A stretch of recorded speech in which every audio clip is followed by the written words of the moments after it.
Le laboratoire d'accélération du PNUD Congo est une offre de services qui travaille avec les populations, le gouvernement, les acteurs de la société civile et le secteur privé afin d'accompagner et d'accélérer le développement du Congo par les innovations bâties sur les compétences et expertises locales visitées.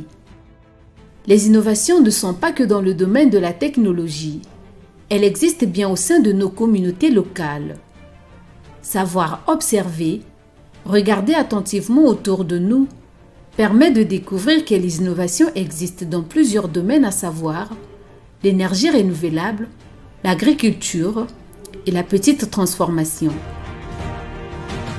Yuster Akira, inventeur d'un véhicule motorisé, nous emporte dans son monde. Moi, je suis Yuster Akira Obambe. Je suis informaticien de formation. Et donc, depuis 7 ans, je voulais, déjà depuis 2005, je vais dire, depuis 2005, ma première année en terminale, j'étais passionné par l'électronique et la robotique. Vous voyez? Et c'est là que j'ai commencé à faire déjà des plans. Je faisais déjà des plans, je dessinais des petits robots. Et en 2012, c'est là que j'ai commencé, je dis, attends, ces projets ont tellement trop duré longtemps, il faut que je passe à un projet plus concret. Alors j'ai commencé à dessiner un véhicule. Je disais, il faut que je fabrique un véhicule. Bon, à l'époque, je n'avais pas une idée où est-ce que ça allait mener. Je voulais juste fabriquer parce que je me trouvais capable déjà de fabriquer un véhicule. Donc j'ai consacré 1 année et demie pour dessiner le prototype en 3D. Après, il fallait maintenant m'intéresser à d'autres disciplines parce qu'au départ, il n'y a pas un technicien, genre un soudeur qui a accepté de m'accompagner dans ce rêve. Alors là, je me suis intéressé à la soudure personnellement. Donc j'ai pris des cours en autodidacte sur Internet, comment souder. Et après, j'ai économisé un peu. Je me suis acheté un poste à souder et je me suis mis à la soudure. Je me suis entraîné pendant au moins 6 mois que j'ai commencé à m'entraîner en soudure. Et après, je me suis lancé dans la fabrication de mon châssis qui m'a pris environ 1 année aussi pour la soudure du châssis. On entend tout le temps que nous avons des ingénieurs en électrotechnique, des ingénieurs en génie mécanique et tout, mais seulement on voit rarement les solutions qu'eux ils apportent. Bon, nous, on s'est dit qu'on est capable aujourd'hui de fabriquer un engin motorisé qui est destiné à un usage qu'on peut spécifier. En montrant déjà ce qu'on a réussi à faire, maintenant quand on va dire aux gens que voilà, nous allons fabriquer un véhicule pour livrer le pain, et bien sûr qu'ils sont capables parce qu'ils ont fabriqué un véhicule sport. Quand on va dire qu'on est en train de construire un véhicule pour personnes handicapées, bien sûr qu'ils sont capables. Quand on va dire qu'on est capable de produire un véhicule destiné aux forces de l'ordre, un véhicule destiné à l'agriculture, ils sont capables. Donc le but pour nous, c'est de fabriquer des engins motorisés destinés à notre propre utilisation. Voilà pourquoi on a déjà présenté ce prototype qui détermine en fait notre savoir-faire.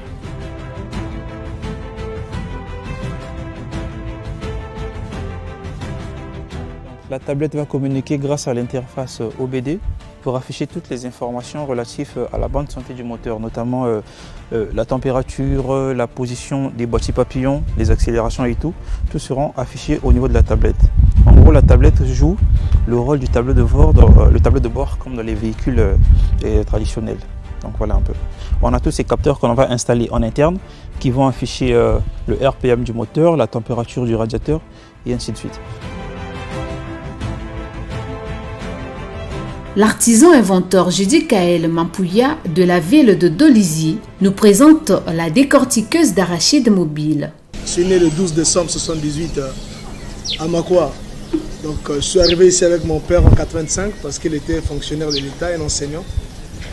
Et après, il est décédé, je suis resté pratiquement seul comme ça.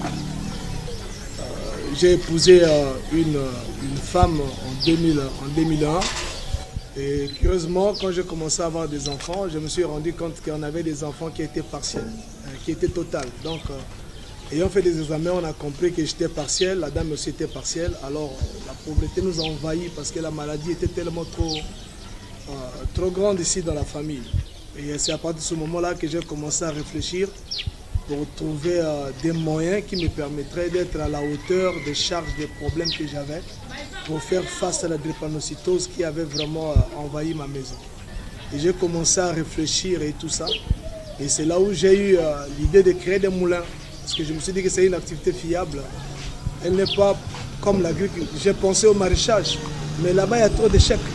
Alors je me suis dit que si je peux investir dans les moulins, dans des machines, dans des choses comme ça m'aiderait vraiment à avoir de l'argent. Et au contraire, je pourrais aussi recruter d'autres jeunes et les former.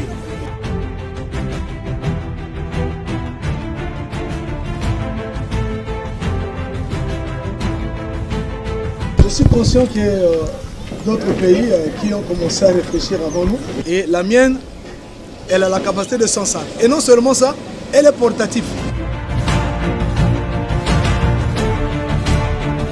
Cette solution innovante permet de réduire la pénibilité et le temps du travail de décortiquage à la main. Elle répond à l'OD9, industrie, innovation et infrastructure.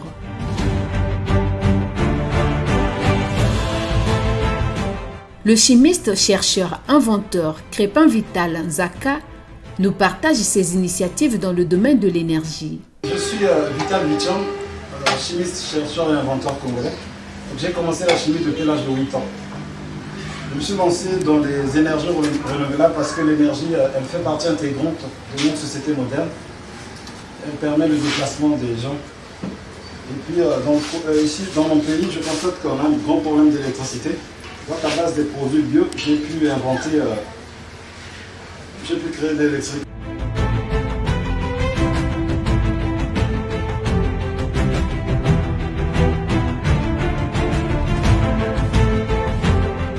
Production d'électricité à base des plantes, l'idée m'est venue quand un jour je partais voir ma maman, du coup elle n'avait pas d'électricité. Donc il y avait des enfants aussi qui étaient là, qui avaient du mal à faire la lecture quoi. Et je suis rentré chez moi et hier, en se réveillant le matin, j'ai eu l'idée, je me suis dit à base des fleurs aussi on peut produire de l'électricité. Et je me suis mis à faire l'expérience. Donc ce qui se passe ici au niveau des fleurs c'est quoi? La lumière solaire projette la lumière et au niveau des fleurs il y a de la photosynthèse. On appelle ça la chlorophylle. Donc sous la lumière solaire et en présence des chlorophylles, les cellules végétales vont transformer le dioxyde de carbone qui est dans l'air en électricité et la plante se nourrit de l'eau, du calcium et du potassium. Donc la trilogie NPK c'est ce qui a conduit à donner de l'énergie. Donc l'énergie de la plante est infinie, ça finit jamais. Il suffit seulement d'arroser du matin au soir et la plante va continuer à vivre et va vous fournir de l'électricité. Donc si vous avez au moins 10 plantes chez vous, bien 10 pots de fleurs, vous allez les faire en série. Vous achetez un petit convertisseur et là vous pouvez électrifier une maison. Aujourd'hui, je vais vous montrer comment on produit l'électricité à base des plantes. Pour regarder la télé, le ventilateur. Donc on aura des 220 bases de 2 plantes. Donc tout à l'heure, je vais relier la borne négative au décodeur.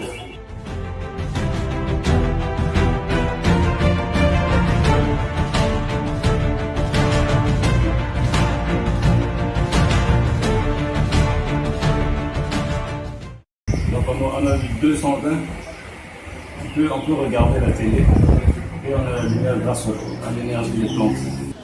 Ici vous avez le courant à eau, donc on récupère l'eau de pluie écharpée du dioxyde de carbone.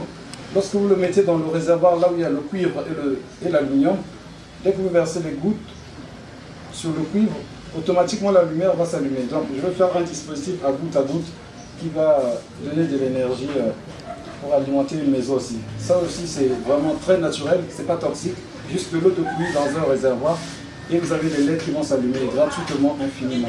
Le troisième produit consiste à avoir de la lumière à base du charbon. Donc le charbon est issu du bois. Quand on fait la pyrolyse du bois, à la fin on a du charbon.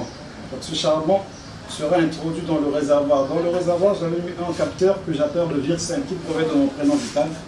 Donc au contact du charbon, le système récupère l'oxygène qui est dans le charbon et le convertit en énergie électrique.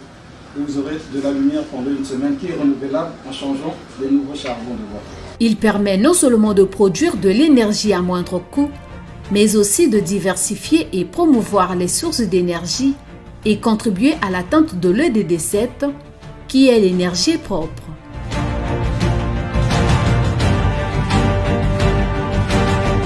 L'électrotechnicien chercheur Destin Bibila nous présente son charbon bio fait à base de déchets ménagers. Je me présente au nom de M. Bibila Kipolo André Destin, un ancien étudiant de l'université Marine Wabi, l'ENSP précisément, la promotion 2010 en électrotechnique. L'idée du produit du charbon, c'est de résoudre le problème de la pauvreté et le problème de l'environnement, qui sont les défis du jour actuel de tout le monde. Donc on s'est rendu compte que les foyers congolais ont des problèmes de charbon, on va dire de l'énergie. Et nous, pour contribuer à cela, on s'est dit, on peut produire du charbon avec des déchets qui sont autour de nous, qui sont les déchets biomasse que nous avons, que nous produisons tous les jours à grande quantité, mais qu'on ne sait pas valoriser. On a pensé valoriser ces déchets. Donc vous avez les déchets ménagers, les déchets agricoles qui sont en grande quantité. Et on a identifié les potentiels autour de nous qui peuvent nous produire des tonnes par jour. Qui est par exemple la Sarès qui produit de la bagasse à canne à sucre. Et on a aussi aujourd'hui avec l'assainissement des villes, on peut avoir du biomasse qu'on peut produire du charbon. Tout ce qui est autour de moi, ce sont les déchets que j'appelle déchets ménagers. Parce que c'est la source de point de vente du charbon. Après la vente du charbon, c'est les déchets qui restent. Et les dames ou les messieurs ne savent plus quoi faire avec. Et nous, dans la recherche des solutions responsables, on a pensé prendre ce déchet qui est déjà du charbon, l'écraser pour avoir de la même forme en termes de granulométrie, mixer avec de la solution qui peut être l'amidon, parce qu'on sait que l'amidon a la propriété de se coaguler quand il fait froid, ou du papier quand il fait chaud. Quand on a une température, le papier se coagule. Donc on a deux additifs pour avoir une solution complète. Le charbon permet de transformer les résidus de canne à sucre, de noix de coco, ordures ménagères. Les déchets constituent un trésor, car grâce à ces déchets, nous obtenons des charbons bio. Ils contribuent à l'atteinte de l'ODD 13 sur le changement climatique et à rendre les villes propres pour le bien-être des populations et répond à l'ODD 11, Villes et communautés durables.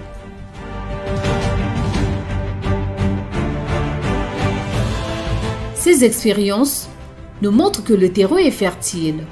Oui, l'Afrique, et particulièrement le Congo, regorge de richesses et de talents qui ne demandent qu'à être mis en lumière et portés à l'échelle pour accélérer le développement et l'atteinte des ODD. Nos remerciements au gouvernement pour la confiance et à nos partenaires techniques et financiers qui ont accompagné le PNUD dans la mise des Access Labs. Le Qatar, l'Allemagne et l'Italie. Le PNUD souhaite voir ce partenariat pour l'innovation s'élargir à d'autres pays.